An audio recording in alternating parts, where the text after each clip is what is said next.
तो आप देख सकते हैं एक्सरसाइज तो कर रहा है।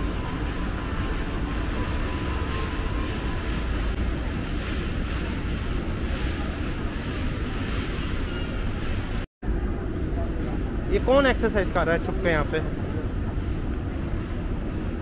जाना नहीं है घर, जल्दी चलो, आओ ना, जल्दी उठो उठो, निकलो निकलो, उठो उठो, आ जाओ। अभी हमने कहाँ जाना है? नाज़रीन भी सोच रहे होंगे यार मतलब क्या हो रहा है, एक्सरसाइज हो रही है। चलें, सब्सक्राइब करना मत भूलिएगा। पाकिस्तानी शॉप से मैंने खाना लिया है, बूंदी, पता नहीं, आपको दिखाता हूँ मैंने क्या लिया है। एक चीज़ है, मुझे बिल्कुल आइडिया नहीं, आप मुझे बताएं। बूंदी शूंदी उसने कुछ बोला है, और उनको नहीं समझ आया क्या होता है बूंदी शूंदी। मैं दिखाता है ना नाज़रीन को, ये देखो रंग बिरंगी बूंदियाँ हैं।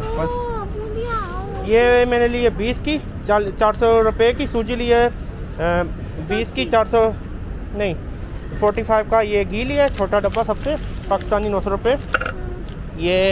ये मैंने लिया 15 की पाकिस्तानी 300 रुपये की सूजी, और ये बूंदी साथ में बिरयानी का डब्बा लिया 40 का पाकिस्तानी 800 रुपये का। पाइप बिक गए, मैंने कहा था पहले पाइप लेने चलते, पाइप से वक्त भागना पड़ता है, नहीं जुमे की नमाज के बाद दौड़ लगानी पड़ती है। क्या लगानी पड़ती है? चले नाज़रीन, अभी सब्सक्राइब करना मत भूलिएगा। अल्लाह हाफिज़।